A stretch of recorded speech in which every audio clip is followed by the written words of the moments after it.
Welcome to They Live by Film, a platform dedicated to bringing you film discussion and interviews from around the world. I am Adam Lundy, and I am joined as always by my co-hosts Chris Haskell and Zach Bryant. Hello, Hello, hello. gentlemen. How are we? Living the Happy, dream. yeah, happy Monday this time, huh? Happy Get to do Monday. Fuck something the different. Chiefs. Yeah. Ugh. Fuck the Chiefs. Exactly. Yeah, I was last thinking. I was like, yeah.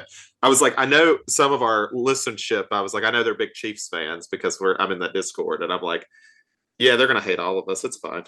That's fine. I don't care. I'm happy to burn that bridge. We don't need we don't need Chiefs fans in our community. Um, It's weird with the Chiefs because I'm with y'all. I'm not. I wanted them to lose. I wasn't voting for 49ers as much as I was voting against the Chiefs. But I Hey, don't really understand the hate because like it's not like they're the Yankees or yet, the Patriots. yet yet. they're getting Well, there. but like they Three can't Super be, Bowls in right? 5 years. Three, like they've been to three Super Bowls in 5 years. No, but I just mean they're paying Mahomes 80% of their salary, right? Yeah. But it's kind of an interesting story. It just for some reason they're super obnoxious. I don't know what it is. I It's think it's Travis like Kelsey's fault. I oh hate yeah, Travis Kelsey. like Kelsey last night. Did y'all see where he like pushed Reed? I was like, oh Yeah, my god, right on national television. I yeah. was like, Jesus Christ. And then I turned it off right around the time he was started to talk when he had the trophy. I was like, "Yep, I've had enough. It's time to turn it As off." soon as now, given it was nearly 4 a.m. at the time for me, but as soon as Mecole Hardman, I didn't even like. As soon as Mecole Hardman was in the end zone, I stood up, turned off my TV, went to bed. I didn't watch any. I wasn't watching any trophy lifting. As soon as Mecole Hardman had the ball in the end zone, I was gone. That was game over for It's me. so funny if he fumbled it and you turned it off immediately. You're like, "How the hell did the Um, 49ers win?" That would have been a great way to wake up this morning. Um, I did not see any of the game because I had severe jet lag yesterday. I got hit hard and fell asleep at like 9 p.m. Norway time. Um, what was the best commercial? I saw something from Paramount Plus that was way better than I was expecting it to be. yeah, there was a Paramount Plus one that had a few different.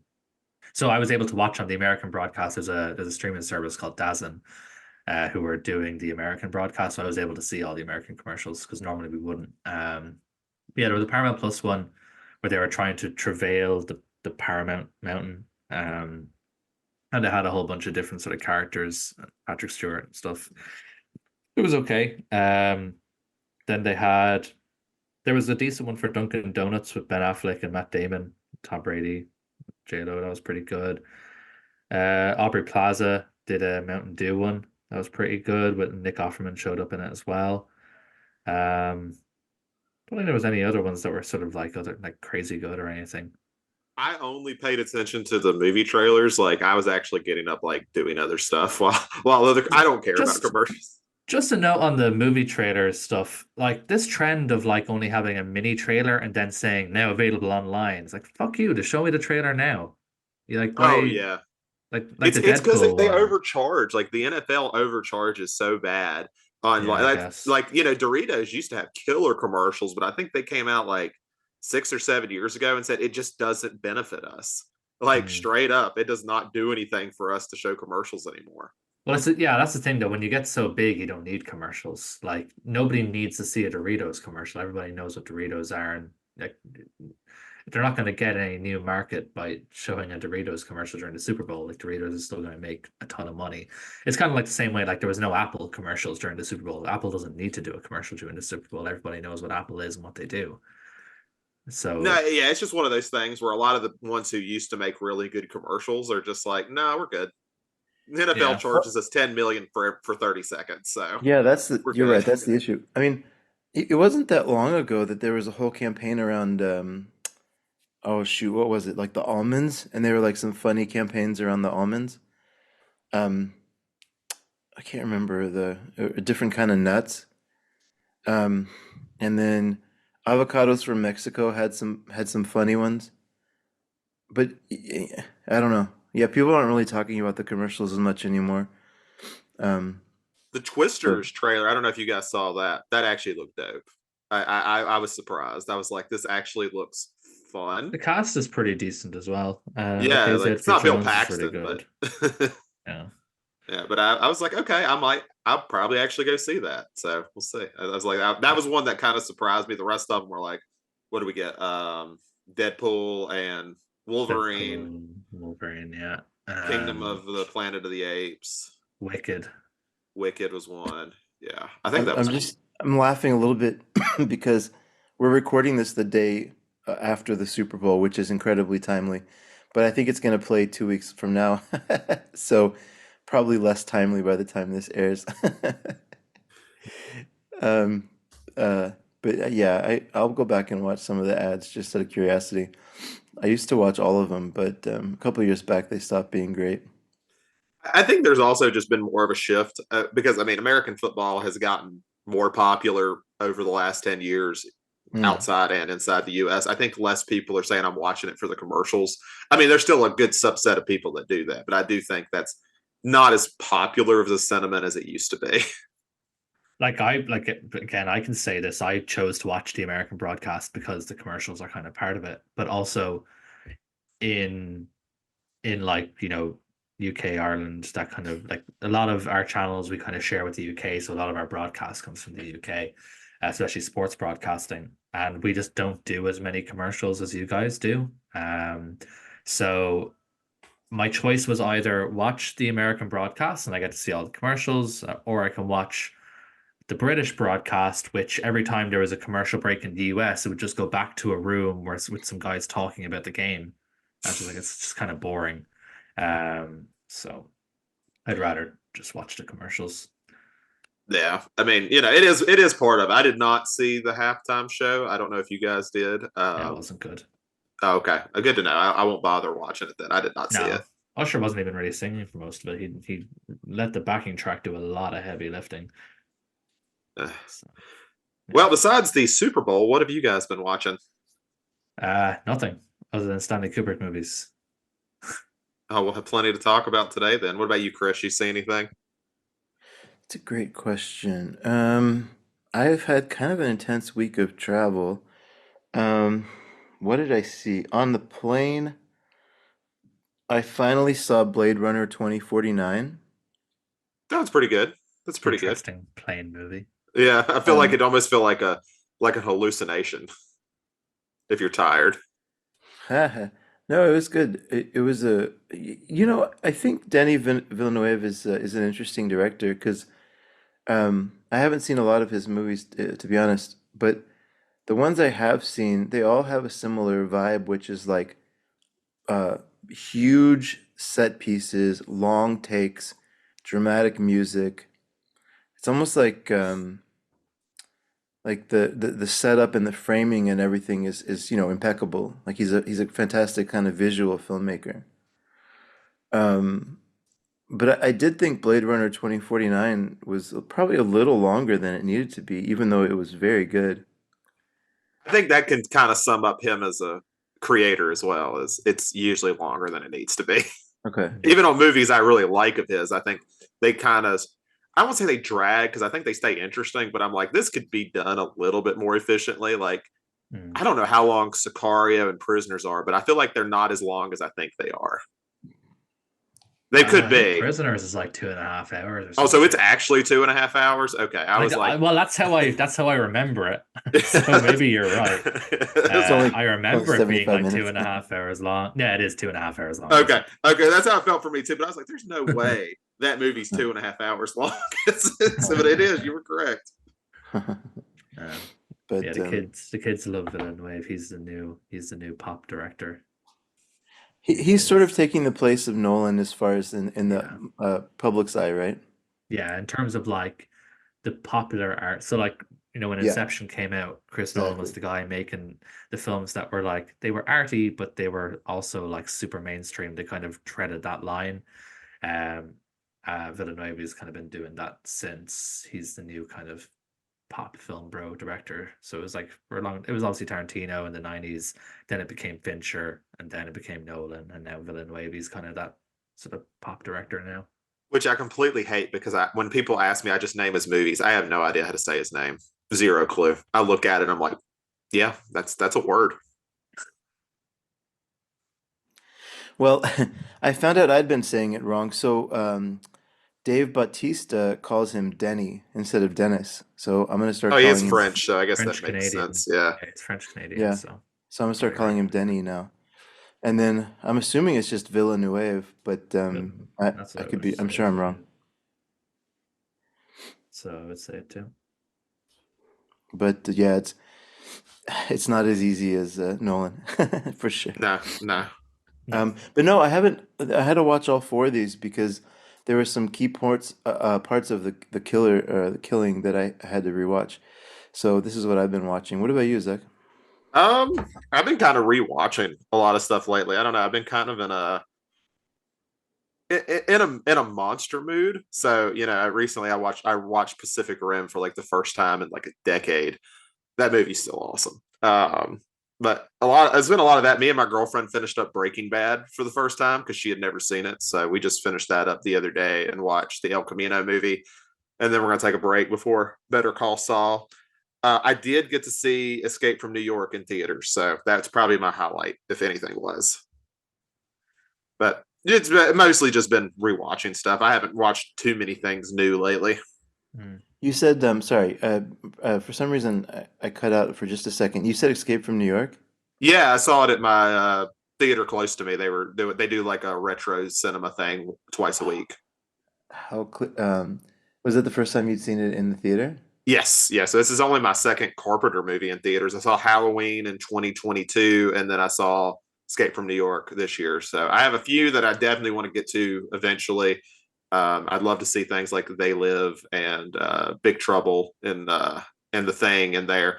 I would love to see vampires, though. I think I'm wishing a little too hard if I ever actually get to see that in theaters. I could see vampires in like a some kind of a repertory like evening or something at a film festival See, you or live in you live in Texas where all that stuff happens. ha we ha we ha. don't exactly get that here Fair, unless I fair, have to fair. travel. I'm lucky I Yeah. got to see Escape from New York, and it was actually had a decent amount of people in it. I mean, for something like this, it had a couple dozen people in it. I was surprised. How is the soundtrack on a big screen? I bet you that'd Oh, be it's so fun. good. Yeah, Yeah. I mean, you get a lot more. It's the same thing for Halloween. Like, God knows how many times I've heard that thing, but it's just different when you get to hear it in a surround sound, and it kind of engulfs everything going on. You can hear a lot more of the smaller things with the soundtrack. I'm not a music enough person to know how to really describe that sort of thing, but it's just a different experience. Are you generally more of a New York guy or an LA guy? I New York, but I do like LA. I have LA in my I think it's just right outside my top 10 for him. Like it's still Okay. fun. Like it's dumb. Like I mean, it kind of takes like the really campy elements of New York and just kind of like turns them up a little bit higher. But Yeah, it's enjoyable. I love it. I think Escape from New York I probably still like better, but LA is really pushing up against it. I think it's so funny, so fun, and it cracks me up that it's from the same director. Because, typically Escape from LA you would expect to see a name like Mick Garris or like Brian Mhm. Usna attached or something. Um, but nope. Well, and the It's thing that's so crazy to me, we see all these things that are like, everything's trying to get franchised. And it's kind Mhm. of amazing to me there isn't more with like, I mean, obviously you have Metal Gear Solid, which just stole Snake Plissken as for their Right, character. right, right, right. But it's like, there's a lot of world building in Escape from New York and in LA. There's just so much you can kind of pull from, and it's just never had anything done with it. And it's I don't know, it's a little disappointing because I think they're, if anything's going to be, it's like they pick the weirdest things to franchise, and then things that are kind of not going to say made to be franchised but could be easily franchised in some way, or just kind of like, no, we're good, it's fine. Yeah. I want to see a franchise of like 80s kind of like dystopian sci-fi movies that paint a bleak picture of the future and but somehow figure out that they're all in the same universe like put total not Total Recall, put Running Man in the same universe as Escape from New York. Oh yeah, yeah. Or people always joke with the Mad Max thing is that the rest of the world is fine. It's just like Australia's went into like a state of decay. Meanwhile, And in there's Australia. and there's that theory that Blade Runner and Alien are in the same universe as well. I'd have to Blade, read into that. I guess that. I mean, I don't see anything that would contradict it, but it's just like I don't know. I don't know if I see the connection besides Scott sci-fi. R- Ridley was Alien, not Tony, right? Ridley's. Yeah, Ridley Ridley did Scott, that. Um, yeah. he said Blade Runner 2049 was boring. That doesn't surprise me. I do think Ridley Scott would find it boring. It is it's, which I mean, a lot of people find Blade Runner boring, and I can. It's probably like I don't know that and Alien are probably like his like quietest films. The rest of them get pretty loud. Yeah, it's true. But I think Blade Runner, well, I guess we have to get into the movies here, but I think the original Blade Runner does a good job of turning up the action and making it more than just like a meditative sort of like philosophical futuristic piece. And I think 2049 really like lingers on the like philosophy of it. And probably, I mean, I don't know. I don't want to say to the detriment, but I think it's not as good because of that, or as It's okay, entertaining at Chris. least. You can tell the truth. It's okay. You think it's terrible? It's fine. The original Blade Runner film is a masterpiece. Blade Runner 2049 is a pretty good film, but like original Blade Runner is a perfect masterpiece. So, it's okay. I think it's a top 50 movie even. Blade Like Runner. Blade Runner or 2049. No, no, no. Ridley Scott's Blade Runner. Like, Oh yeah, yeah. Like It's like a top 10 movie. yeah. I mean, especially since now we don't have to listen to the version where Harrison Ford like Oh, monotonely narrates the movie. yeah. The final cut is the like when I talk about Blade Runner being a perfect movie, I do mean the final cut of Blade Runner. That's a perfect movie. So I But know we've been anyway, putting it let's talk off. about Yeah, it's some like let's talk about some imperfect movies. let's talk about a director whose first two movies were dog shit. So I guess we can get into the first one. Yeah, so as we talked about last episode, we are going to start over the next couple of weeks. We're going to be running through the entire filmography of Stanley Kubrick. We're going to be starting today with his first four films, which is probably the most films we've ever talked about in a single episode. But the first two are probably going to be pretty quick. So in 1952, Stanley Kubrick brought out a film that was largely self-financed called Fear and Desire. It's only 60 something minutes long, but 62 minutes long. The synopsis from Letterboxd reads as follows. After their airplane crashes behind enemy lines, four soldiers must survive and try and find a way back to their battalion. However, when they come across a local peasant girl, the horrors of war quickly become apparent. This was my first time watching Fear and Desire. I know, Zach, you had obviously gone through a Kubrick run relatively recently. Mhm. Chris, had you seen Fear and Desire before, or is this your first time as well? no, in fact, the only one of these I had seen previously was The Killing. So this was a week of firsts for me. Okay. Um, and Fear and Desire is not strongly beloved by They Shoot Pictures, or I guess I should say by critics. It's not on the list at all. Yeah, I'm not surprised by that in this list. Yeah. What had any of y'all seen it before? I saw it. I guess it's almost 3 years ago now. When I saw it, when I was going through a Kubrick run. Yeah, I'm looking at my review now. It was April 4th, 2021 was the last time I saw it, and it will probably remain the last time I see it. Yeah. Like the reason why we kind of chose four films to start off with, because I think this one's going to be, at least this one, maybe Killer's Kiss as well, but definitely this one's going to be pretty quick to talk about. It's not a good movie. And look, at the end of the day, it was essentially an amateur film. It was all self-financed through like friends and family members, didn't have studio backing. Kubrick has no formal training as a filmmaker. He was a photographer. Um, Obviously, he's working with what was pretty much an amateur cast with a very small budget, and it all shows. It's not a good movie, but like, you know, I don't think we can really say it's his fault necessarily. It's kind of an interesting experiment to kind of see how he started and how quickly he became better, as we talk about these films Oh today. yeah.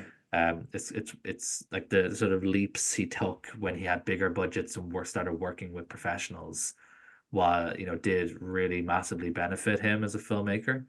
Um, but Fear and Desire is not a good film. There's a few things in it that I thought were good.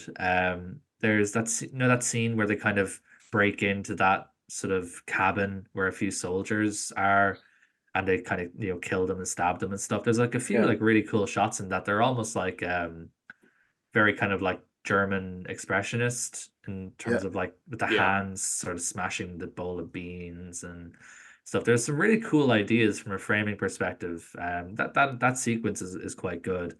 Um, the sort of later sequence as well when one of the soldiers kind of goes crazy when he's looking after the sort of peasant girl. That's a pretty decent sequence as well. There are some little things. There are some little sort of good things in this, but like when a film is 62 minutes long and it feels like a slog, then something is amiss. Yeah, when you reminded me it was only an hour, I was like, "There's no way," because that felt like it took me all day to watch it. Yeah. The Um, pacing is not very good. The editing is not very good. A lot of the editing is very kind of choppy and it just doesn't feel cohesive and fluid. It is very amateurish. Um, and the script doesn't have a lot of meat on the bone. The script kind of thinks it's more philosophical and weightier than it actually is. It is kind of very amateurish in that regard as well. Like I said, there's a few little things in here that I thought were cool, but as an overall experience, it's just not a good film. And I was really hoping that this would be like underrated. I was hoping that when I watch it, I'd be like, no, this is actually really good. Why do people talk shit about this? And unfortunately, I see why people talk shit about it. So he this is interesting though. So he was about roughly 23 when he made this, right? Because he's born in 1928 and this came out in 1951. So yeah, 20 he was a 20. photographer before this, I Yeah. believe. He was like a Yeah. magazine photographer, I think. Exactly. Yeah. But he went on to become Kubrick, and the writer, I think the writing is the worst part of the movie. And he didn't write it, right? I mean, I'm sure he had his hand in it, but the writer went on to win a Pulitzer Prize. Oh, that is wild. So there's a lot of talent on this, working on it, which is interesting. And I think, I guess this is the equivalent of a student film for him, right? Like he Yeah. didn't go to film school, but um, Can I just note that the guy who won this Pulitzer Prize also wrote Jaws 2? Like, Oh shit, he did. You're he right. wrote Jaws 2. He wrote Jaws too. We've been talking shit about this guy. We shouldn't be. Yeah, I mean, obviously, he wrote the greatest film that ever existed. Yeah. But no, back to your point, Chris. No, yeah, a student film is a great way to describe this. It is essentially like, it's kind of like watching, what's that Carpenter film that we watched recently in the film club? Um, oh, yeah, yeah, yeah. it's better than that. I mean, as in like that's better than this, I should say. I can't remember what it's called. What's it called, Zach? Carpenter's first film that he sort of made with John Dark Brown. Star. Dark Star. Dark Star. Like Dark Star is better than this. But it has the same kind of vibe in that you can kind of tell that it's like a first feature. It's not very polished. And it's kind of cheap looking. Um, so Yeah. I yeah, a student film is kind of a good way to describe it. It's kind of like a trial, like in this and Killer's Kiss, kind of feel like trial runs where he's trying to figure out how to make a movie and how to direct and how to get, like how to get pacing down and stuff. Because that was definitely the biggest issue for me with this film and Killer's Kiss to an extent as well. And like, despite being very short films, the pacing is all over the place. So it feels like they are kind of like him practicing for what Right. would be to come, I guess. But this makes me wonder, like, with kids, you have this whole thing about nurture versus nature for their behavior. Hmm. And it got me thinking about that a little bit for directors because if you take somebody like Fellini, or Kurosawa, these other directors that are in that like tier, right? They both came up as assistants or writers or, they were sort of in the world, right? And then like even Fellini, his first film was a co-directing film. Like they sort of were able to find their voice and stuff after, sitting on the bench for a few years, and then they got their chance. Mm. But it just blows my mind that he went from this, which is essentially a good SOV movie. I mean, I know Yeah. you don't like him as much as I do, but like I think this was okay. I think it probably struggled a little bit with the dialogue, or maybe struggled a lot with the dialogue. And it didn't Um, help that the I think if I remember correctly from when I originally watched this, it was originally going to be a silent film, and then they added in the voices in post, and Oh, that adds some weird quality to this. Like the sound is terrible, like as good it as the visuals look, but the sound looks awful. I mean, sounds makes a awful. makes a lot of sense actually, yeah. because the audio does feel disconnected from the movie somehow. Yeah, it doesn't feel part of the world like at all. Like it just doesn't. It At the has same this like time, out of world element to yeah, it. like that doesn't really kill it for me. Like we watch, like all three of us watch plenty of Italian movies, Yeah. where that's a standard across the board, where they didn't have sound uh, on on set, so they'd always record the sound later in post. So I don't think that's a big detriment to me. Um, but I suppose, look, at the end of the day, this was a film that Kubrick, like once the original distribution ended, Kubrick like didn't want this seen by anybody. He was happy for this to kind of like just never be seen by anyone again. Because at the end of the day, what filmmaker wants, his what is essentially a practice kind of student film shown? But Like now if you we go can to all any watch it on 4K on Kino Lorber. I know this is the insane thing, really. I'm sure Kubrick's probably turning in his grave knowing that people are watching this and picking it apart because it was essentially a practice movie. It Right. wasn't for a studio. It wasn't like he was hired to do this. He was making this because he wanted to try out making movies. So it feels almost harsh to be criticizing it, I guess, because it is essentially just like a practice run. It's a draft essentially of a guy trying to figure out how to make movies. And I there was is trying like to. a weird quality to that too. Like it's almost like where you talk about he's learning. Like it doesn't really have this conventional feel to it, which I mean, I'll give credit for that at least. Like it almost feels like he isn't bound by any rules of how you make a movie, which gives it this at least memorable quality to it. Like I'm not really sure how else to explain it. It's just like it doesn't feel quite like a normal movie. Are you No. saying that this is like a French New Wave film, Zach? No Is wonder I this fucking hate it. That would explain it right does there. this give you Godard vibes? Yeah, because it's trash. That's why it gives me good art vibes. No, I think there's one particular thing that stands out to me that kind of goes along with what we're saying about it being feeling different. So the way people fall when they die, it's almost like the film is sped up for half a second.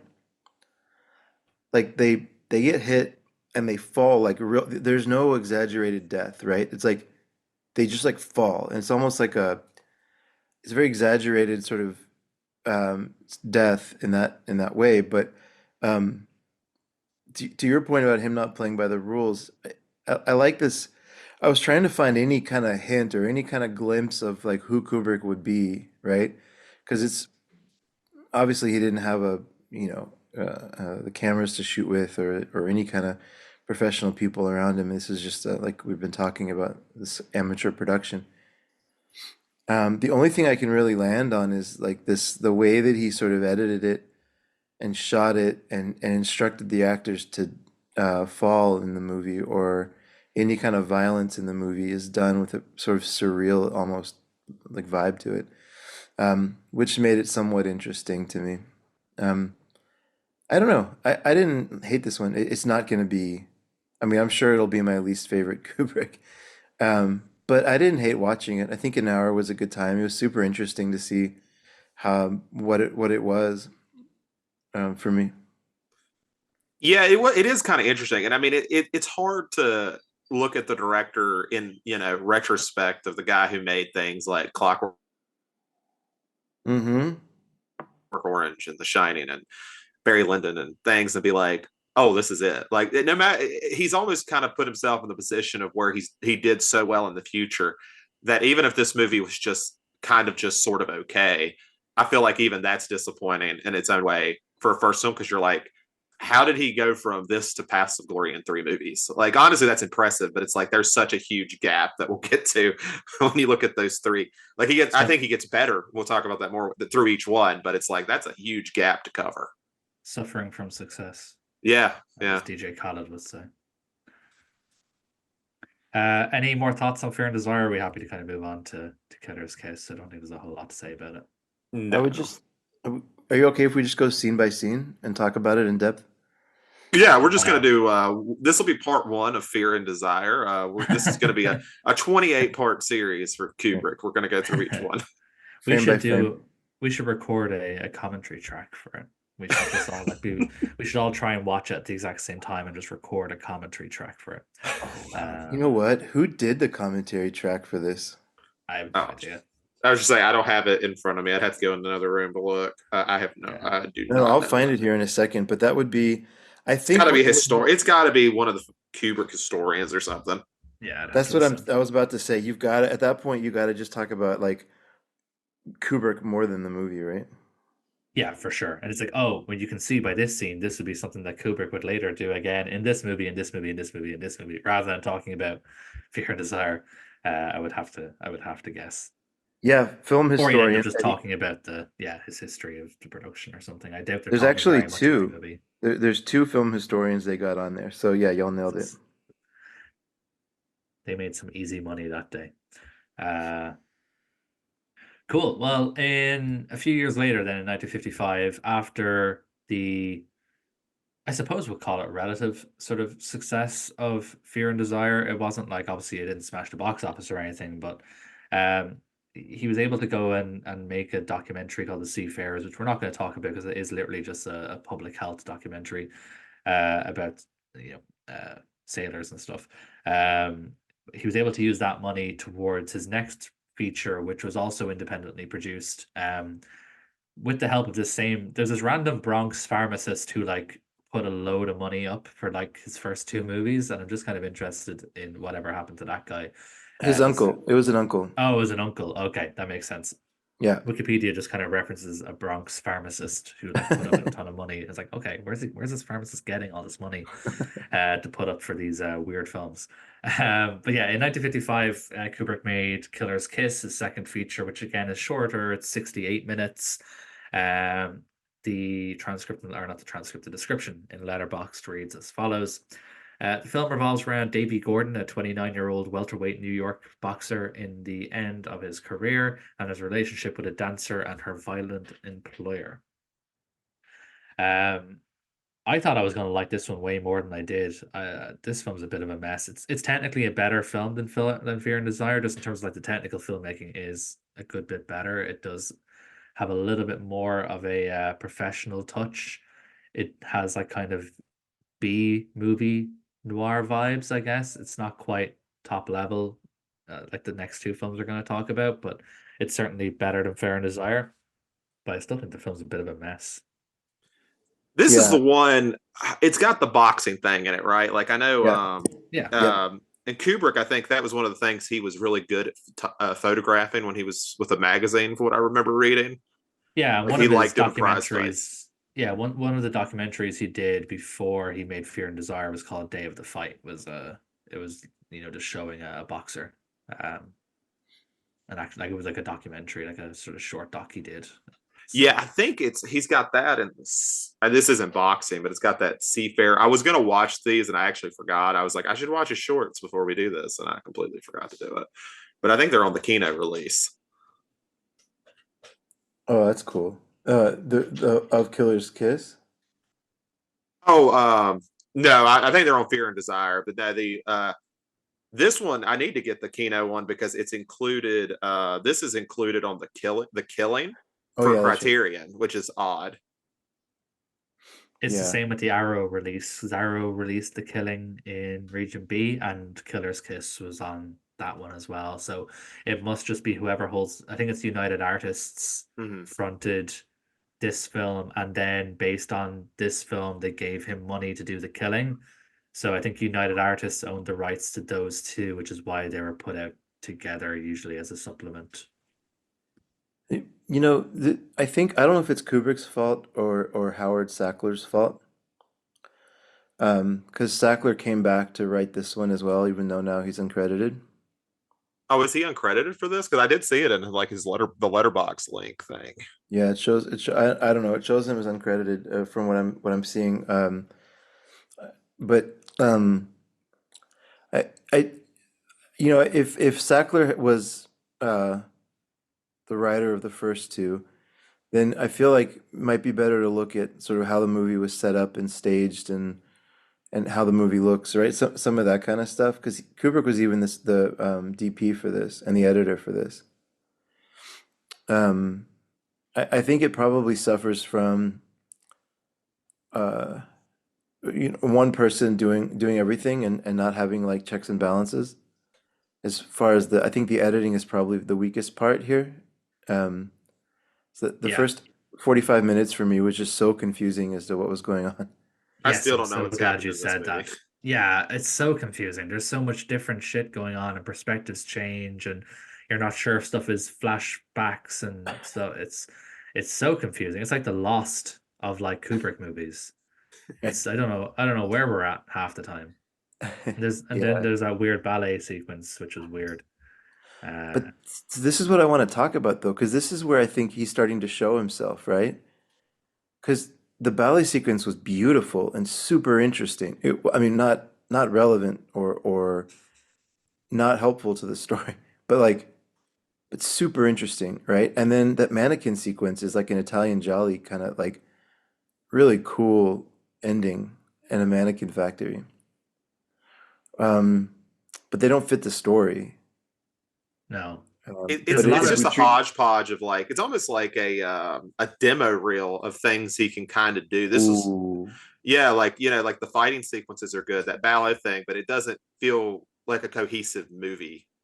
That's a great way of saying it. It's like it was like an audition tape. Yeah, I mean it feels like his first real movie, but it also like if we count this as his first real one, it's yeah, it's still just him figuring things out. Yeah, definitely. that's Like a I said, great. it's better than Fear and Desire, technically speaking, but like in terms of like the actual technical filmmaking aspects, but the film itself from a story perspective like is just an absolute mess that is nearly in it's just incoherent maybe is the wrong word, impenetrable maybe is another one you could use. So yeah, the plot's a mess, but like technical filmmaking is a lot better. It feels like one of those things where I'm sure you said his name's Seckler, right? Is that the writer? And Howard Sackler, yeah. yeah, and Kubrick knew what was going on, but didn't present it in a way where anyone else knew what the hell was going on. Yeah. Well, all of his movies after this, I believe, have an editor. Well, Um, I, that I, and they're based on a novel. Like this is his last, I guess, original work. I think because I think everything else is based on a Yeah, novel. I'm I'm just thinking about that now actually. So The Killing definitely is, Path to Hmm. Glory definitely is, um The only one Spartacus, I'm not yes. sure about is Eyes Wide Shut. I think it is, but And also 2001. I know there is a novel of 2001, but that was developed. The novel and the script were yeah, developed concurrently. yeah, Eyes that's Wide right. Shut is based on a novel from an Austrian writer. I think Okay, the Eyes Wide Shut is definitely based on a novel. Full it Metal may, Jacket is the one I'm it not is. sure of, It's so isn't it? hard to find. Like Okay. I was curious to read that book, but it is like hundreds of dollars just to find a copy of Oh, that thing. Jesus. Okay. oh, Yeah, interesting. You think whoever owns the rights to that would be printing money just to put it out? But Would the novel that inspired Full 2001, Metal Jacket. Yeah, yeah, like well, 2001: A Space Odyssey then is the only one that's technically not based on a novel because the novel and the script were developed at the same time. what about AI? um, I don't know if we're going to I don't count it know. I know here. he was working on that, but I mean, he still barely finished Eyes Wide Shut, so I don't even know how far he got into that. Yeah, No, I I don't think he know. just like penned a storyline basically, right? And then um, Spielberg had to come in and like fill in a bunch. But anyways, I was just wondering if because you could credit Pinocchio, I guess. Um, Yeah, yeah. Yeah, that's true. That's But true. yeah, so this is really, I guess, besides 2001, which I mean, we'll get to that next episode, right? Which is probably not, it's not, it doesn't win and lose on its writing. it's not badly written, but it's not like, what people remember from 2001. But maybe that's a hot Well, take. We'll get to that next episode. Hmm. Couple of episodes from now, I think. you're saying Um, that the writing in 2001 is equivalent to the writing in Killer's Kiss? Yes, it's exactly the same. all 100%. right, that might be a hot take. Uh, any more thoughts on Killer's Kiss before we start talking about actual good movies? I wish I had more to say. Like I actually feel like it's bad to say where I think where you kind of talked about this is technically better than Fear and Desire, but I have more memories of Fear and Desire somehow, maybe just because it was so odd. Hmm. Where this one's just kind of meh. Like there's a lot of good to take from it, but there's also just so much bad that I've just kind of just it's kind of left me. Yeah. Yeah. No, I'm the same way. In fact, I think it's fair to compare him to uh, uh, Citizen Kane, Orson Welles, as far as legacy, right? Um, so the one interesting parallel I want to draw between them is that, Kubrick started and basically continued making genre pictures, right? Yeah, He yeah, like they're all some. Yeah, I agree with. Yeah, I like that. he's essentially a genre filmmaker, right? And I think it's interesting that Fear and Desire is a war movie, although clearly an anti-war movie made from somebody that doesn't know how to write. And then this one is like sort of like a crime kind of noir sort of um yeah, whatever. I guess crime kind of noirish movie. Again, really struggling with story composition and like um structure, right? There's some cool ideas in this movie as far as what could play in like a drive-through as like I guess a B picture, but it just can't get there. It's a mess, right? It's too bad this like Corman or somebody like even if you would have just used Corman's editor, I think there would have been a good movie here because there's interesting pieces and the trailer would have been awesome for this if you could have put like mannequins fighting each other and ballet and like fights, right? Like you could make a great trailer See, for I this. I think to make a good movie out of this, it needs another 30 minutes of footage. Which Um, is sad when Adam says that. It needs more time. yeah, yeah. Like 67 minutes, that sounds like my perfect movie. 67 minutes is great. Is like a bit like I was so excited when I saw how short these were. I was like, perfect, it's gonna be awesome. No, like these definitely need like Killer's Kiss, especially the Fear and Desire. I just don't think there was enough meat on the bone really to make a full movie out of that. That one may have needed 30 minutes less. Yeah, It's just Fear like a and short film. Desire. Yeah, it should have just been a short film, really. That's true. I don't like they tried to make like I don't know. He tried to make Apocalypse Now or something. Obviously, 20 years before Apocalypse Now was actually made. But it's kind of At least yeah, he didn't try to make the character in Killer's Kiss have flashbacks when he was a soldier, and it goes to Fear and Desire. Oh yeah, god. yeah. I That's actually true. would have like he comes up with like a cinematic universe before anybody else does it. I was like, whatever, cool. That would have been fine. Yeah. Well, look, like I'd never seen these movies before. I don't really recommend them unless you are looking to go complete on Kubrick. I don't think you're Yeah. missing anything by not watching these. I don't feel like my life has changed by never watching these and now watching them. So unless you're kind of a Kubrick fanatic and you want to be 100% in his filmography, I can't really say I'd recommend them. They're an interesting curio rather than actually good movies. I think Here, that's fair to here's say. some bullshit. Y'all are ready for this? There's one thing I wanted to say I forgot earlier. Sorry. I agree with you, Adam, 100%. However, it's worth noting this is higher on They Shoot Pictures than the middle film we did for the Nick Cage special, which was Con Air. Is that right? That is it. What? There is no universe No. that this is better than Con Air. That is Jesus. ridiculous. I know. Yeah, this is 7,800, and I think if I remember right, Con Air was like in the 9,000s. It was in the 9,000s. Oh, I just can't believe like I can kind of get like any other Kubrick film, like even if I don't like them, just because I'm like, yeah, a critic would remember that movie well enough to put it on their list. I Right. don't. There are enough critics that remembered this movie and watched it and said it was good enough to list. Like that's amazing to me. Well, I mean, it's even more shocking when keep in mind that has to be in the top 10 for them. Pretty, most of the lists they pull from are like critics' top 10 lists. It what did they do? Critics top 10 Kubrick films because he only made 13. So Even then, that would be a hot take to put it in his top 10. So.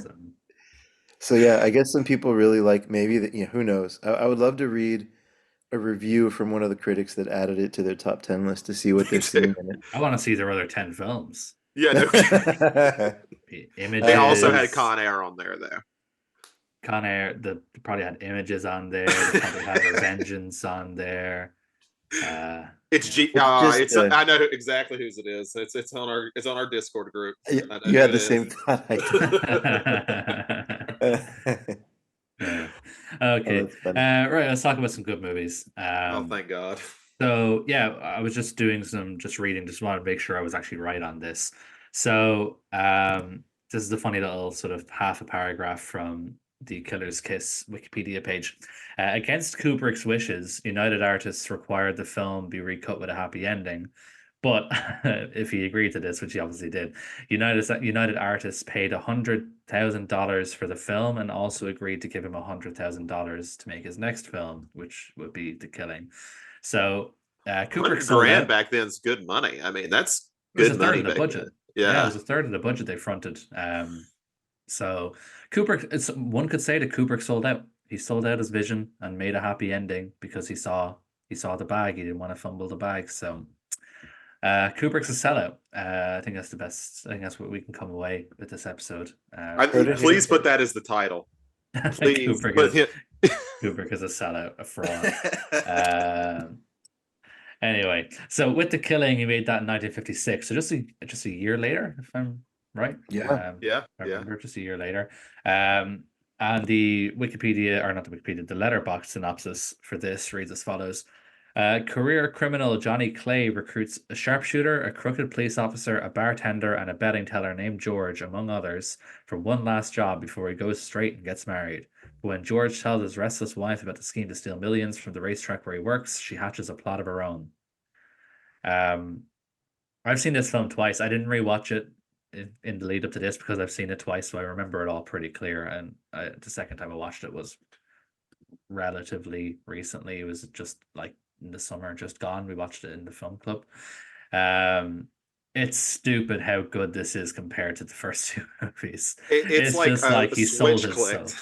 Yeah. It's like he sold his soul to the devil. He was just like, it's like these films are so bad, Satan, but I want to be a filmmaker. Please. So he sold out twice. Good for him. Good for him. He sold out his vision and his soul. Which is pretty wild.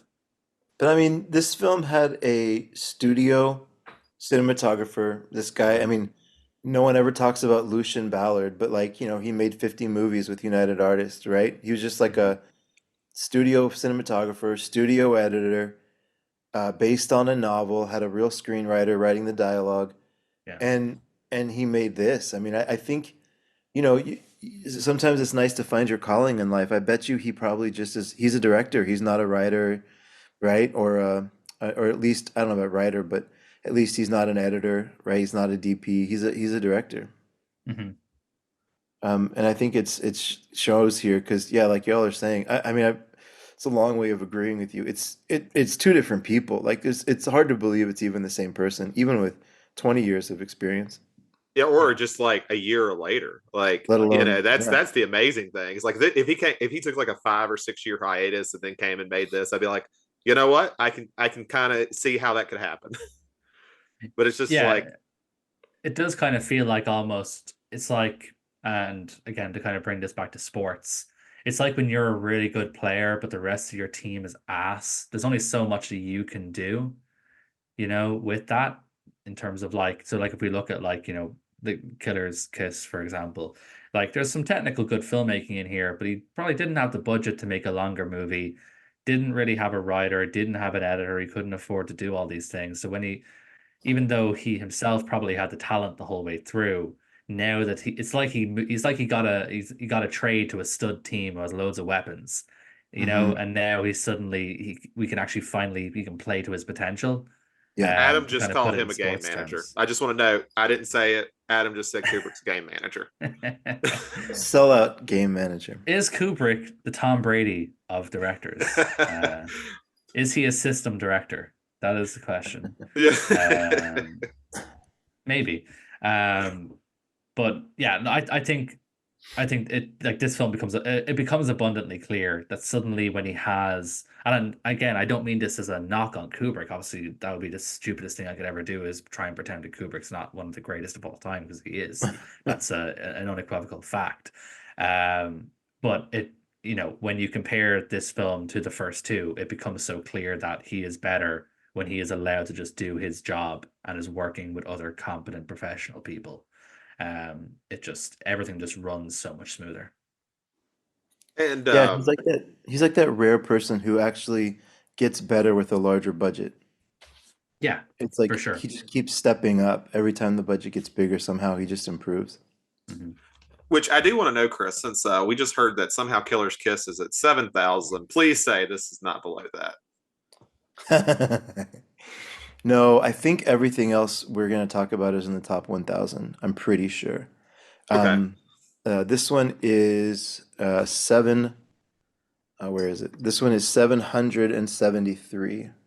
I'm pleasantly surprised. I was actually Yeah, it's thinking this one respectable. still might be a little bit lower, but I'm glad to hear it's pretty high. Yeah, like The Killing was one of the, like, there's still only one Kubrick film I haven't seen yet, and that's Lolita, which I'm going to be watching next week as we prepare for the next episode.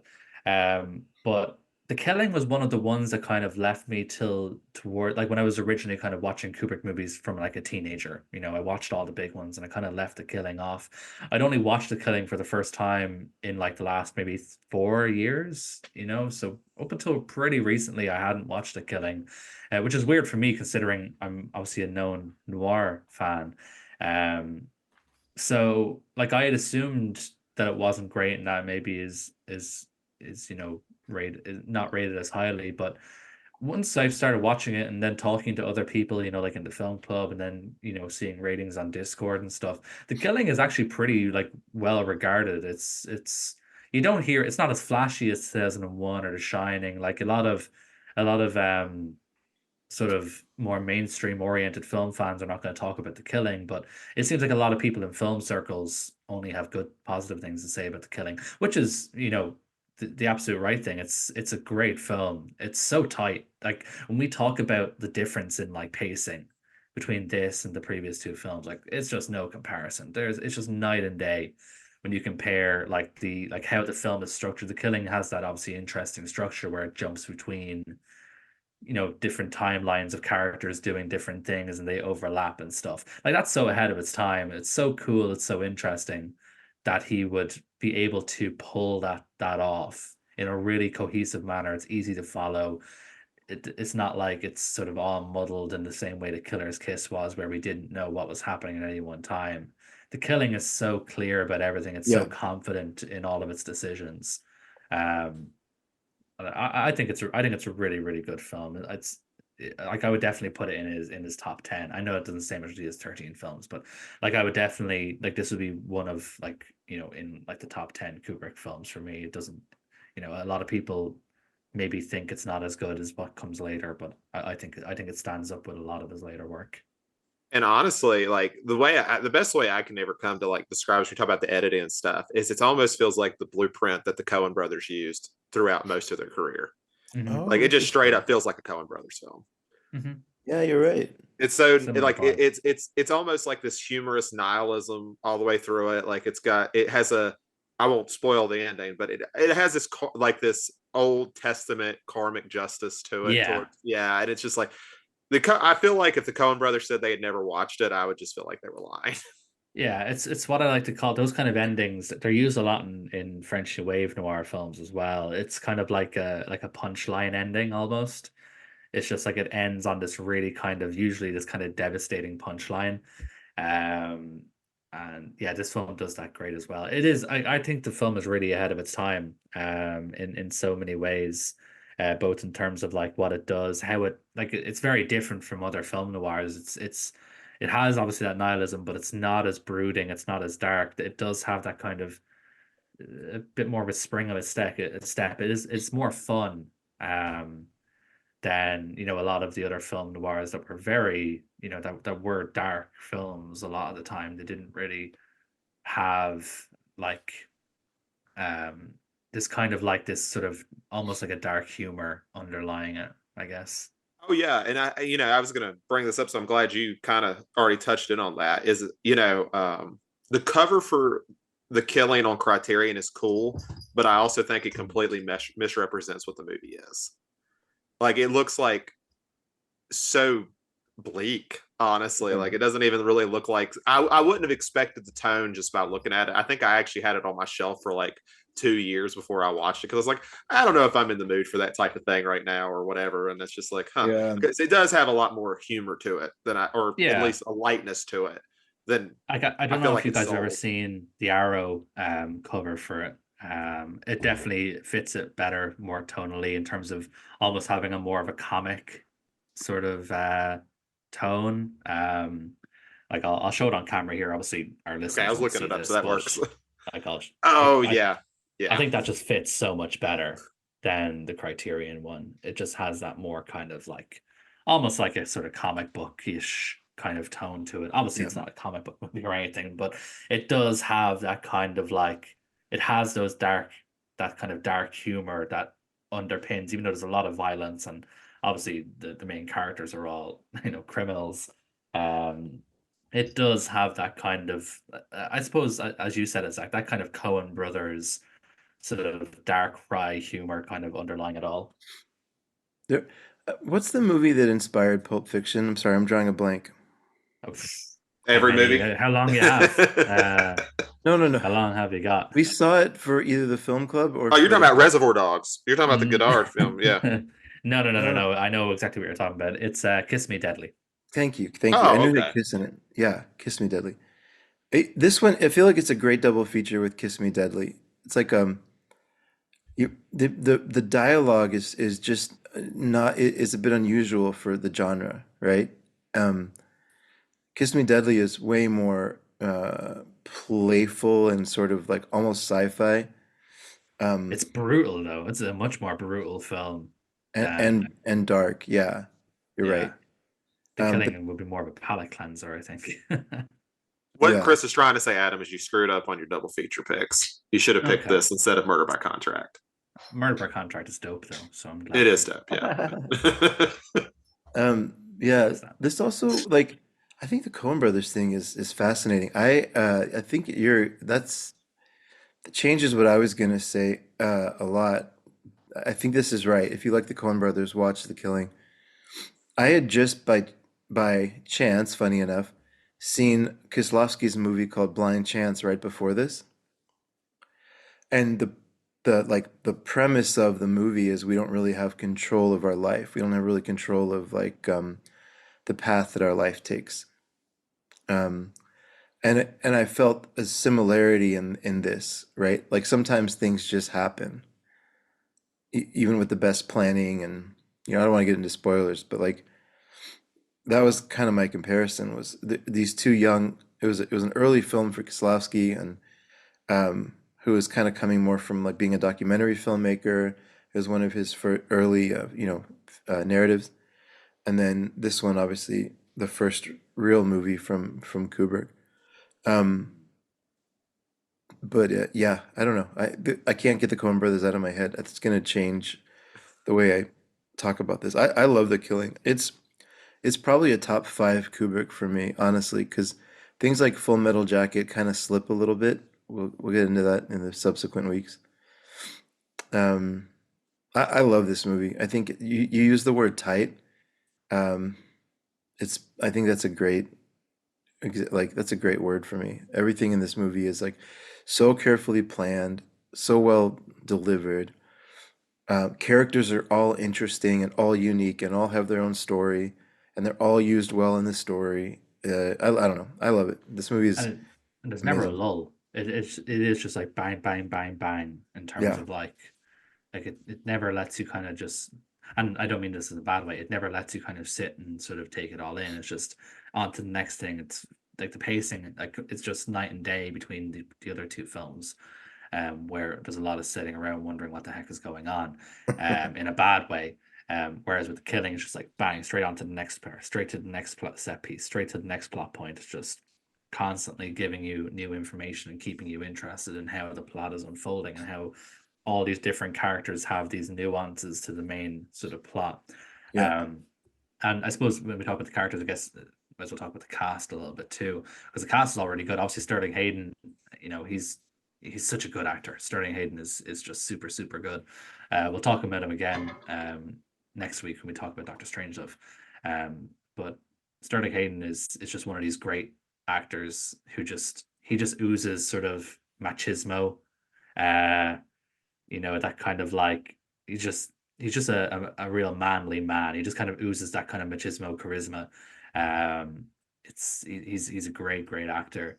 Vince Edwards, funnily enough, we talked about Murder by Contract. Vince Edwards is in this movie as well, very briefly, as the sort of crooked wife, the guy who's having the affair with the teller's wife, that guy.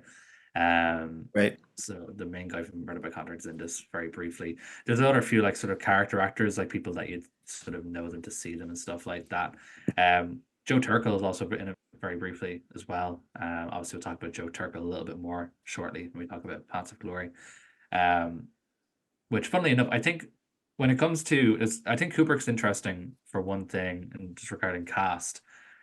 He's not one of these directors that like has his favorite actors that he works with a lot. You talk about like like Scorsese and Robert De Niro or Kurosawa and Mifune. A lot of directors, especially the big ones, like have their favorite actors that they like to work with a lot. Uh-huh. Whereas Kubrick doesn't really have that. There's no like actor that he works with a lot. But so I was It's thinking like he about works with this. them twice in a row, right? Like he Well, does this like is it. yeah. This is the thing. So I figured this out recently enough when I was rewatching The Killing, because I had forgotten that Joe Turkel was in it very briefly when I had last watched The Killing during the summer. I'm pretty sure that Joe Turkel is the only actor that was ever in more than 2 Kubrick movies. Because he's in this, he's in Paths of Glory, and he's a bartender in The Shining. Oh, you Oh, might be Like, right. I'm pretty sure Joe Turkel is the only actor to work with Kubrick more than twice. Kurt I Russell's only in. Uh-huh. Like there could be someone else somewhere along who maybe was in a small role or something, but as in terms of as I am 99% sure Joe Turkel's the only actor to work with Kubrick more than twice. The directors that are strong visually, like Fellini and Kurosawa and Kubrick. Well, I don't know for sure about Kubrick, but I'm wondering if it's the same. They all had a very unique casting process. I wonder if he did as well, because Fellini was looking for faces. That's it, right? So he would have Marcello Mastroianni, and then he would just basically like look for interesting faces in the city. So he would have these open casting calls, and he didn't care about the acting ability. He just wanted to see what they looked like on camera. And Kurosawa had a very specific image he casted for, and he used the same people in most of his movies that kind of fit that image. And I'm just wondering if Kubrick had like a a particular way that he casted, because um, he gets very seasoned people, right? I mean, like Elijah Cook is, I don't know, what, 100 movies probably. Um, so I mean, he gets a lot of these great actors, but they're different. Yeah, you're right, which is interesting. I don't know. Is Vivian Kubrick? I know is in. We'll talk about her in Paths of Glory. Is she in anything else? I feel like that's one person you would like throw in there just randomly. Vivian Kubrick doesn't is she in Paths of Glory? I thought Is that Vivian not? I'm not thinking of the wrong no. person. Vivian Kubrick's his daughter. She Oh, played I'm getting names mixed up. I was thinking of the woman at the end of Paths of Glory who's singing. oh, I don't know. We'll have to I know I'll have it's to we'll look yeah. at the cast of Paths of Glory when we're Yeah, talking we about get there. that I was one. just sitting there trying to wrap my head and see if there was anybody else. I know that Vivian Kubrick played the daughter of the guy at the start of 2001: A Space Odyssey when he's doing that kind Mhm. of FaceTime call from That's right. from Oh, 1968. nice. Uh, I know that's Kubrick's daughter, which I'm pretty sure is Vivian. But yeah, that's we'll cover that another time, I guess. Um, anything else on The Killing that anybody kind of jumps out on? Well, since he didn't get any respect in your little Oh yeah, cast right. call, we got to talk about Mhm. Rodney Dangerfield gave his perfect performance in this film. For like what, like one scene? Yeah, I mean it's memorable. I mean it's the scene that sticks out to me the most. Fair enough. No, but it's one of those films. It's just a lot of fun. Like if there was one that this might be the most fun film, maybe because Barry Lyndon's fun for a while, and we'll get to that when we get to Barry Lyndon, but it doesn't stay very fun. Well, Doctor Strangelove. Yeah, okay. Yeah, I would say it would be between those two, which one's the most fun for a Kubrick Yeah, film. yeah, I would agree What with that. y'all are gonna yell at me, but I'm just sitting here trying to think where Rodney Dangerfield popped up. He's literally a background character at the train station. Okay, okay, He is like I don't even, he's not even credited. He's not even credited in the film. He's okay. just there because he has such a distinct face. It's like, oh yeah, that's Rodney True, Dangerfield. true. That's funny. Yeah. No, I just wanted to call out, I guess uh Killer's Kiss, sorry. We talked about how there's some random stuff in there, with the Hmm. ballet and then the mannequin. This movie had one random thing which I liked, which was the backstory of the chess player. Oh yeah. I forgot about that. Yeah, who was a real life wrestler was who played chess in real life and was like kind of like this. Like he wasn't acting in this. Um, this is Kola Koriani, something like that. Apparently was exactly like this in real life. Very philosophical and like thoughtful and well read and wise and also a chess player and then also a WWE star, which is great. Um, but yeah, his character was a nice touch, I think. And then it was interesting to see him in that room, and then to see him in the bar scene, how strong he is and how well he fights. I don't know. It was a nice piece of acting, I think. I think if I was gonna like highlight probably my favorite part of the film, it's not really just one part. It's the interactions between the parking attendant and the guy in the car who's just sitting there Yes. waiting. That whole like every scene it came back to, like it's so simple, but it almost builds up like this weird tension, like every time the dude comes back, and you're like, oh, this is going so badly. Yeah. And you feel so bad about like how it all like kind of turns out between them. Because like, yeah, obviously I'm not going to go sort of quoting it or anything, but you kind of feel bad about where it all ends up going. Yeah, that's a fun little scene. Interesting. Well, sorry. I guess I don't want to change the topic too fast. We're doing favorites. Is that your favorite as well, Adam? What's your favorite? I think my favorite is the ending. It's just I love a good punchline at the end of a movie. I love when a film ends at a gotcha moment. It's one thing that I do really, really love about some films when they do have that kind of like where the final shot is just kind of like a gotcha or a punchline or just something to kind of leave you thinking about. Yep. Um, Road so I Warrior. It's a think Road Warrior ending. That's how for some I've reason that's what I always associated as. not familiar. Oh my! Um, When I have to pick now.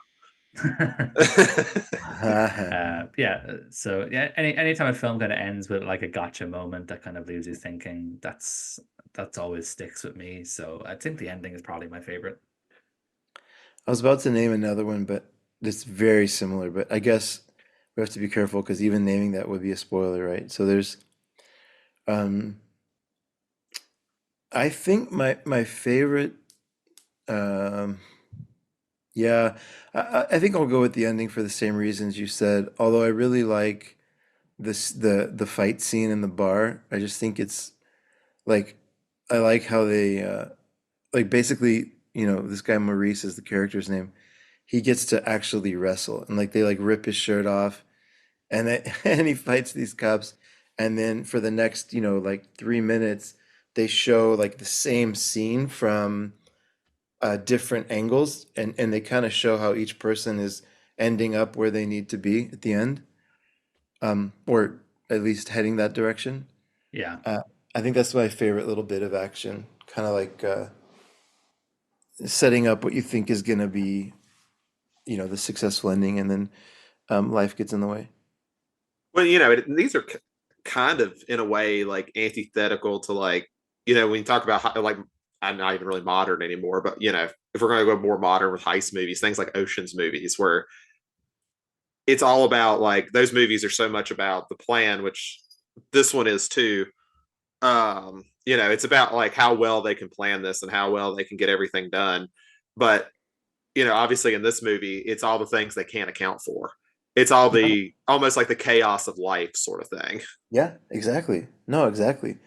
That's what I love about it so much. It's like, they they came off as the type of characters that would be able to pull this off, right? And the only Mm-hmm. hint you have that something's wrong is that scene with the chess player when he Mm-hmm. sits down and he's like a mentor almost to this like young, like previously, we only saw him as the leader of this group, but then in front of the chess player, he seems like a younger kind of like he's getting mentored almost. Um, Yeah, and I mean, it's that old expression, like beware of the old guy who's been in a business where young men die, sort of thing. oh yeah, that's a great line. Um, Um, yeah, it's a great line. I don't really have anything else to say on The Killing, to be honest. I love this movie. I don't think it needs a ton of like dissection, and I mean, unless we were gonna really like get into the character motivations and all that kind of stuff. But I don't think you need that, right, for this movie. I think it's just if you're into crime movies, this is one that is an absolute must see for me because the way the characters are introduced, the depth that he gives them all, or the novel does, whatever, but the way that he pulls it off, and well, he does it then in such a simple way, right? Like we talk about like why one guy's doing it because his wife like berates him all yeah, the time, and it's like little yeah, things like that that make you. That's so simple. But it tells like so much history of what his motivations are yeah, without really having to like have like individual scenes developing that. yeah, exactly. Um, exactly. Yeah, I don't know. This is this is another genre film. I guess it's worth mentioning, right?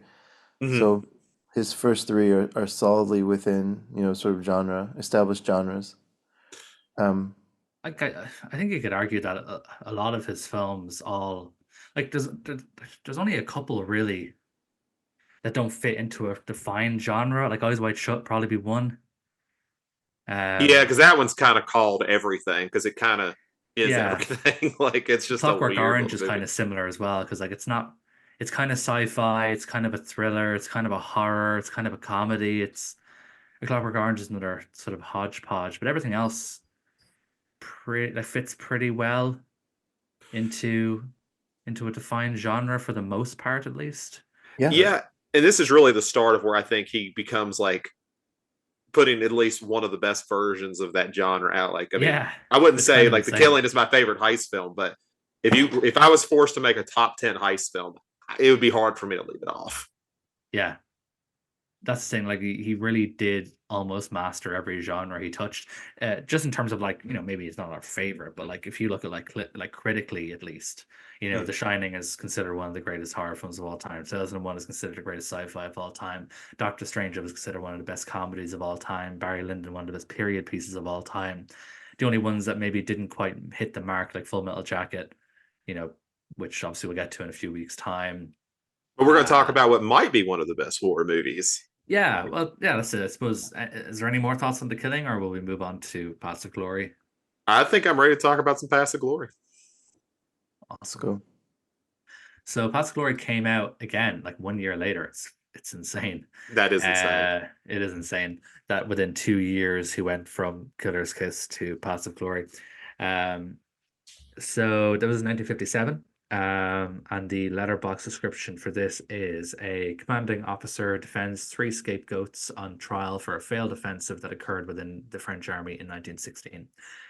Uh, this film for me is this is one of Kubrick's best films. It's insane how underrated this movie is. It's his first Um, masterpiece to me. Like that, if there's like a yeah, first one, it's this one. definitely, 100% agree. This is his first masterpiece. It's so good. It's insanely good in all for everything, in all facets. It's technically brilliant. It's such another tight film. It's 88 minutes long, but it covers so much and never feels like it's bashing you over the head with information, and it also never feels slow. It's perfectly paced. The script is great. Um, the cast is all phenomenal. Everyone in the cast is great, including obviously Kirk Douglas. This is really a vehicle for him in some ways. Um, but yeah, I love Paths of Glory. I love this film. I've seen it twice now. I watched it again recently because I watched it the first time a couple of years ago and I loved it, and loved it just as much second time around. Fantastic film.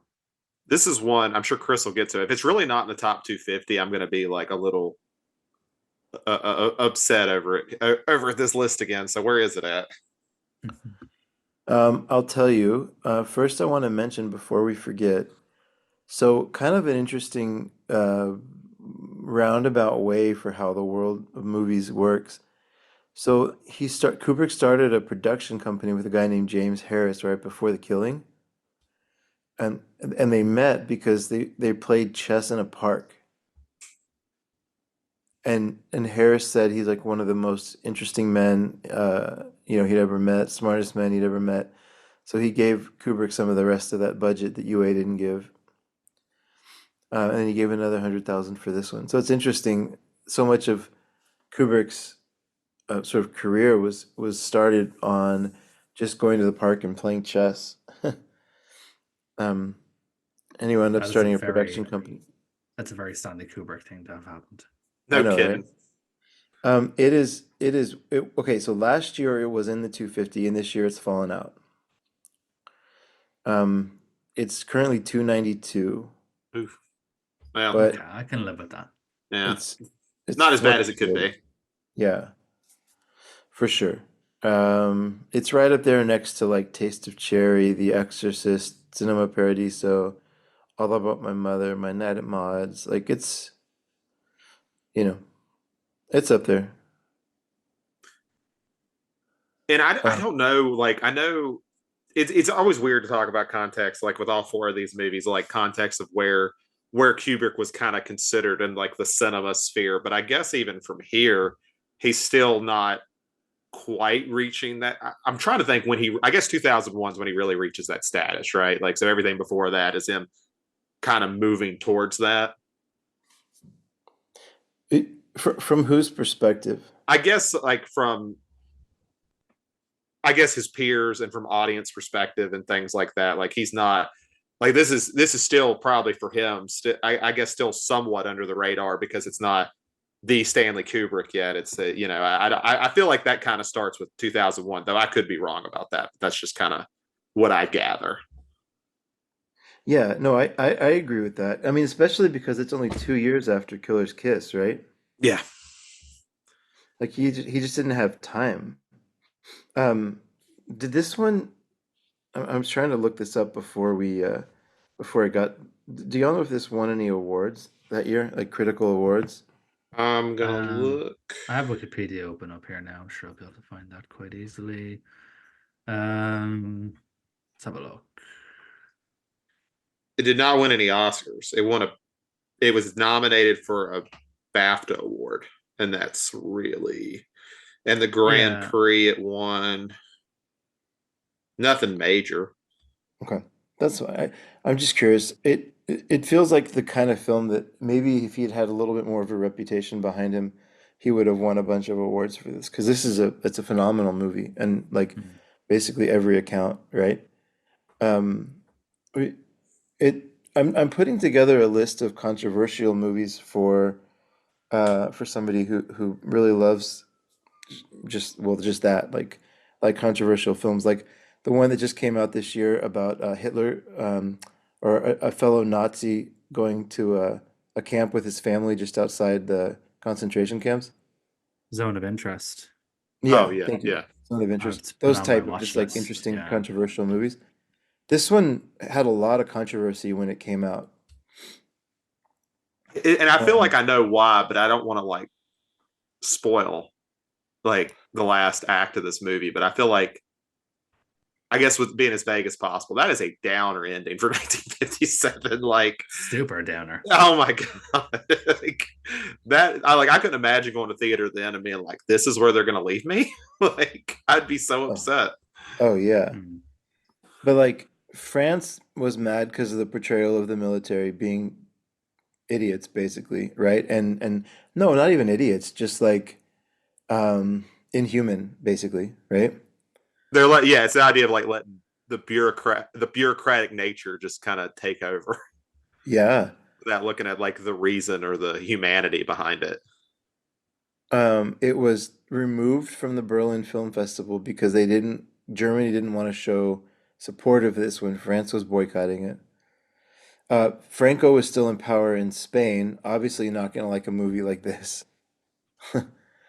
Um, Swiss protested on behalf of the French, and then nobody in the US military was allowed to watch it. Wow, Really, that's I did And not insane. know that. yeah, That's wild both at home and overseas.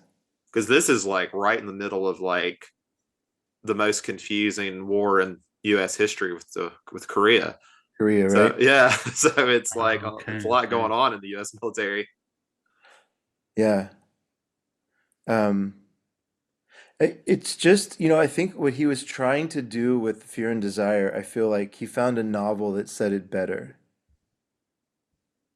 right? Because like it's the same general theme of Fear and Desire of like how bad war is and stuff, right? Yeah. But like, I mean, that's where the comparison ends. I It's just like, suppose, like, well, there's a distinction that, like, I suppose, yeah, like, they're both anti-war movies, I guess. Yeah, But the message, I think, is different because what small message you can get from Fear and Desire is that war makes normal people do crazy things. Whereas in Paths of Glory, I think the sort of overall message is that um, soldiers are treated like fodder by, yeah, and you power know, corrupts sort of thing. Like yeah, yeah, exactly, yeah, like they're inhuman because they have power.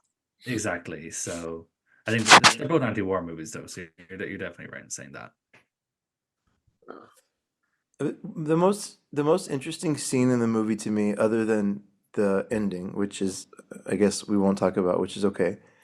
Um, but the most interesting scene to me to set up the ending, I guess, is the scene where he goes and he watches the soldiers being entertained by the German woman. Mhm. There's so much that's communicated in that 3 minute scene. Mm. It was just I was I think it was the first time watching his movies where I felt like, okay, like I mean in terms of the first four movies, where it's like, okay, this is a master filmmaker.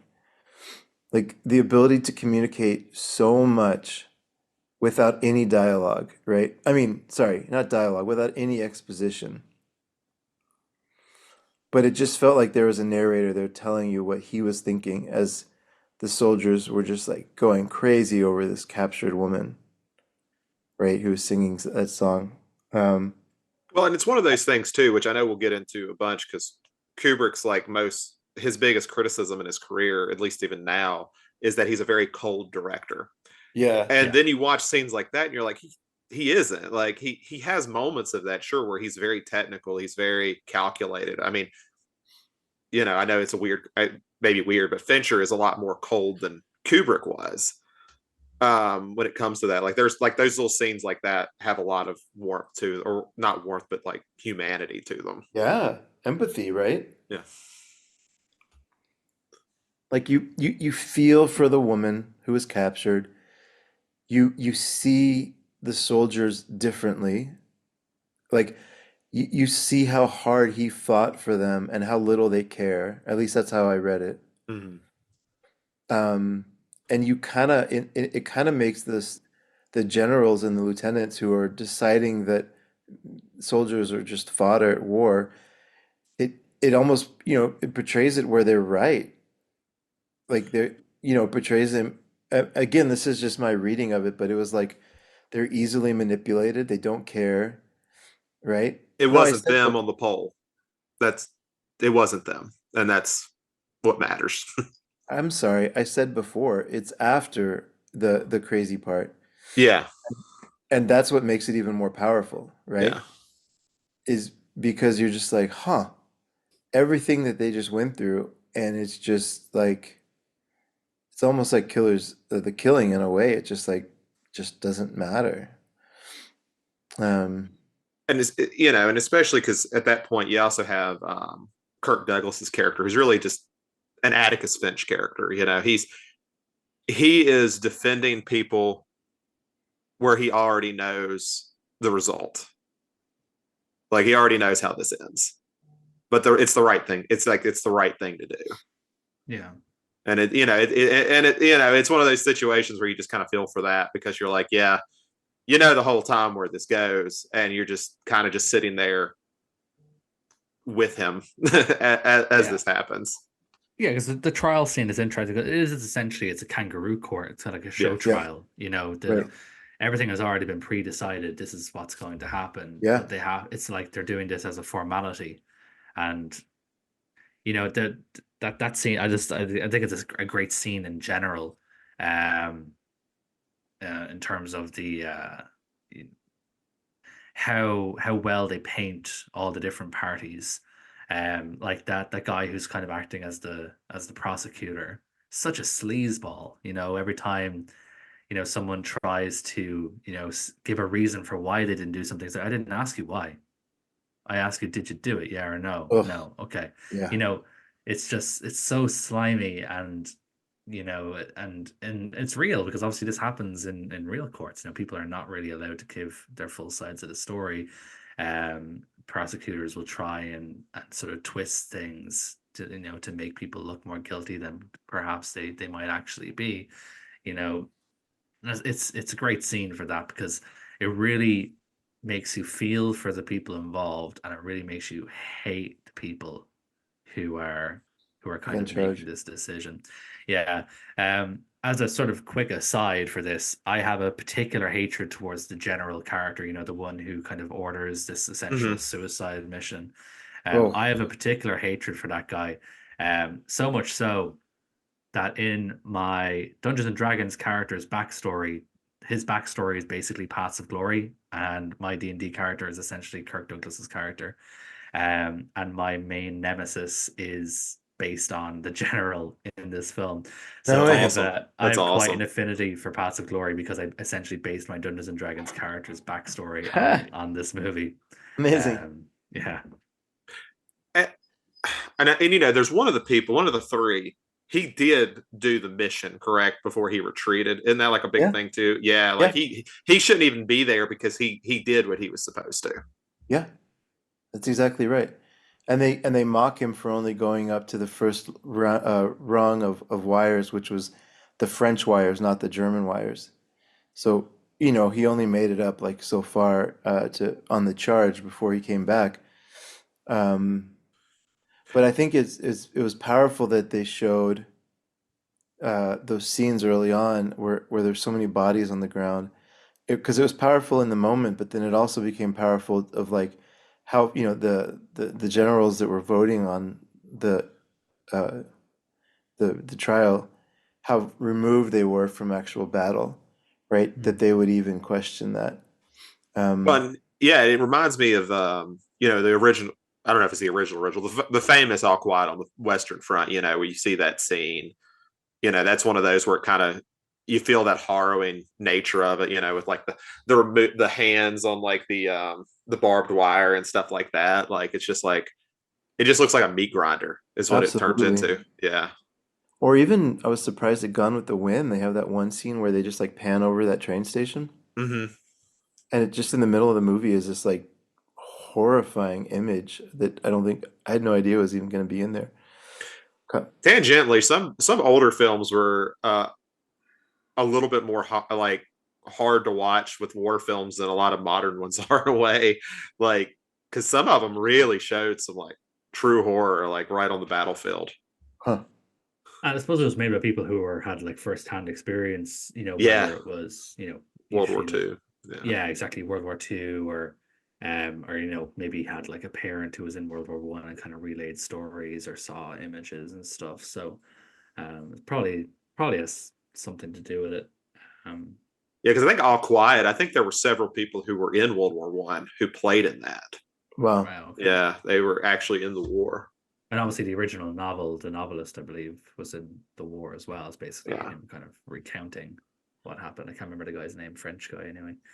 There, Um, There's only one question I'm not quite clear on. I wanted to ask y'all your opinion on. So the guy with the scar on his face, the general with the scar, Yeah. right? He was such a monster as the movie went on. But when we first met him, I didn't get the vibe that he even wanted to do this mission because he didn't want his men to die. So it I seems, think he doesn't want to be. To me, oh, you can go out. Yeah, yeah, what I picked up, the way I picked it up was that he was suddenly given this, like when he sort of is, when we first see him in the film, he's kind of given this sort of extra power. Um, Yeah. he's given this sort of extra command or whatever. So the way I see it now is that he's trying to sort of prove that he wants to be the main guy. He wants to be the big guy that everybody talks about. He wants to be the one to capture Yeah. this hill, and he'll do Yeah. it by any means necessary because he wants to be in the history books, basically. That's the Okay. way that I saw it. That, it's kind of what Zach said earlier, the smallest amount of power will corrupt. Um, and people will let the smallest bit of power go to their head. And we see that in all walks of life. I'm sure you guys have all come across situations where somebody with even the smallest little change in power suddenly changes dramatically, and it will change them. So that's the way I saw it. He was given this little bit of extra leverage in terms of his power, and he perhaps saw a route further up the chain become kind of this kind of legendary general if he captures this hill, and he was willing Yeah. to do that regardless of what kind of life it was going to cost. Yeah. it reminds me of like when Rome had like consuls and stuff. They only had like so long of a term, so their idea was they needed to get some type of glory before it was over. So there would be like even consequence to that where they would like be winning something and they would like, oh, I'm going to be pushed out of office soon. I'm just going to go ahead and say screw this plan and do what I need to do to get my statue. This is what I need to do. It doesn't matter what the cost is at that point. Well, and just to back up y'all's points, I mean, they literally start talking about the percentages of deaths and talking about it in like a very cold way, right? Well, the first wave is only going to be 5% deaths, and then the second wave will be a little bit more intense. We'll probably lose 25%. And they're talking about like people dying on the battlefield, but it sounds like a math problem. Well, it's maybe this is why the film kind of prevails as kind of a timeless film, because you can put that into so much different modern contexts, like the way they talk about human life. You could look at that from the perspective of a big corporation, the way they Yeah, talk about true, employees as a figure, as a number on a spreadsheet, true. as opposed to an actual person. So I think this that's probably a reason why this film is so beloved and so timeless, despite the fact it came out like 70 years ago. Um, it has universal themes, and and they're themes that you don't just have to apply to war. You can apply them to just general life with your job, or in school or whatever. Yeah. The people above you will step on you to get where they want, and power does corrupt, and it will corrupt, and even the smallest amount of power can go to somebody's head and have detrimental consequences on everyone else involved. And that's true because there's the obvious monsters in this movie, but then there's kind of the weak-willed drunkard, right? Who is Yeah. not malicious in the same way, but the results are the same. Yeah, exactly. Because he's not like the only malicious thing he really does is choose the other guy to be the one in the firing squad to Uh-huh. cover his own arse, because obviously he has dirt on him, so he wants to shut him up. That's like, well, there's also the fact actually, I'm gonna stop myself there. He does a lot of terrible things. Obviously, he kills one of his other soldiers as well by throwing that grenade. So I think he's just a bad guy in general, but he's not doing it to try and climb the ladder like the general is. He's doing it just because he's a drunken asshole. I wonder if it's okay to say that the one of the points now that we're just talking about like different characters all reaching Mhm. these terrible conclusions, in different ways. I wonder if it's a broader comment. He was trying to make a broader commentary on war and like the parts of humanity that war brings out. Like, you know, maybe in another life, this cowardly drunken guy would have just been, like a worker, a 9 to 5 worker or something, and been fine, or the Scarface general would have never had a scar and kind of would have, you know what I mean? Like, but war brought out this side of people that is so dirty. Yeah, well, I suppose it's like, with, the Stanford prison experiment, I guess, something like Yeah. that, where, people who are seemingly normal, functional members of society, once they're given that little taste of power over other people, that, it does corrupt them. They become tyrants or they become terrible people. So, um, that obviously experiment showed that does happen in real life, and this film shows it happens here as well. That these people who are probably just regular normal people and would be normal people if there wasn't a war, can kind of let their dark instincts take over. Yeah, it encourages it, right? Mm. Because the alternative to, even if you think of it from Scarface, even if you want to give him a tiny bit of credit, the alternative was possibly Germany taking their bunker, right? So you could, if you're him and you don't want to admit that you're a monster, you can kind of justify it by saying, well, it's either them or us, right? And then Yeah, either we die trying to take it, or we die at the hands of the Germans as they try and take us. yeah, and so You're the, damned the if you do, damned if you don't, kind of a thing. right, so the charge itself wasn't the problem as much as the way that everybody was just trying to cover up on the back of it. Because even the smarmy like senior general, this whole thing was because he made a commitment that he couldn't follow up on. Yeah. It's like he didn't do any research. He was just like, yeah, let's go take Ant Hill. And everybody he Yeah, talked to, it's like when you're sort of set, a sort of target in work, and it's set by somebody who's so far removed from the reality of what the day-to-day job is. You're like, well, that doesn't make any sense. yep. Like how, it's like when senior management, do a new proposal for a project, and it might make sense at a very high level, but the people who actually are doing it at the ground level are like, well, no, this is not. This is like the opposite way that we should be doing things. This doesn't make any sense at all. Yeah. This is not going to work. But it's just they're so far when you get to that point in a hierarchy, you're so far removed from the reality of the situation. It's like when they were like when they're sort of not charging because obviously they're getting absolutely battered with bullets. It's easy for the general in his bunker a mile away to be like, well, why aren't they running out? It's like, well, like if you were down there in the bunker, you probably wouldn't be running out either, man. So far removed away from the reality, it just distorts the view of things, I guess. And probably brought up in a system that didn't value human life. So for him, it's not about people dying or them being basically, as soon as they pop their head up above the bunker, they're in the line of fire. Like it's not about any of that. It's just about he has a mission. It's his command. You do what he says. You don't ask questions, right? And like all of a sudden they're asking questions, and that just flew him into a rage. And he brought the whole country of France down on them as far as the weight of their sin, right? Yeah. Anyways, yeah, good movie. In conclusion, I guess. In conclusion, Paths of Glory slaps. So far, if we're gonna rank Kubrick so far, are we just going in descending order of what we talked about for Yeah. y'all? So far, it's just it's every film is better than the last so far. Spoiler alerts, I don't think that's going to continue, at least for the next one. No. I'm so happy Adam, to you're hear y'all really going to say hate that. it. It's 3.5 hours long.